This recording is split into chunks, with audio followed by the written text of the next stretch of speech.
Urikita saya. Ai musamman mutirige. Iwe uroto hata bana. Ai mani sasa yo ne so hata bana ne jirya keke ni chirota jirya. Utani pa keke rache yo. Iwe de keke rikita si. Yugo mani. Nuga di ku pa keke ni ode urito ni kwere da Mariam. Mariam. Ai Moti tawra se keke mumune Mariam. Mariam. Ko keke rama mu tawra ni so raita de. Ina jirya keke ni chirari ndakarara. Na jirya keke ndakarara. Lari to nyepera. Mire. Iwa MK unoza simwe sina tidi utawra tinyepa. MK atara se keke. Apa keke arito tanzi ndo keke ndakarara.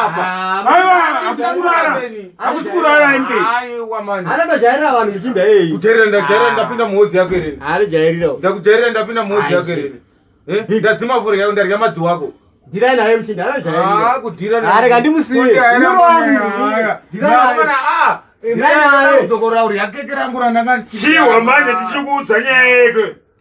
Shonga tara toratorara keke rako washa. Ani nararaka. Sai muri jairira mchindo. muri yangu norarama nei. Ini kan negara. Iwo ndinazima keke nditotera zvototenga nyemba dzekutirye kumbako iwo ndinazima keke. Ndipe mari yangu. Uyu munhu anotoda kutorohwa uyu. Gato pesa. Mupedzerei. Sogi henyu. Mupedzerei. Sogi henyu. Mupedzerei. Wakambona sori inotenga dori. Iwe. Iwe, MK wachaira yabasa vanhu hari. Chaira yabasa hari.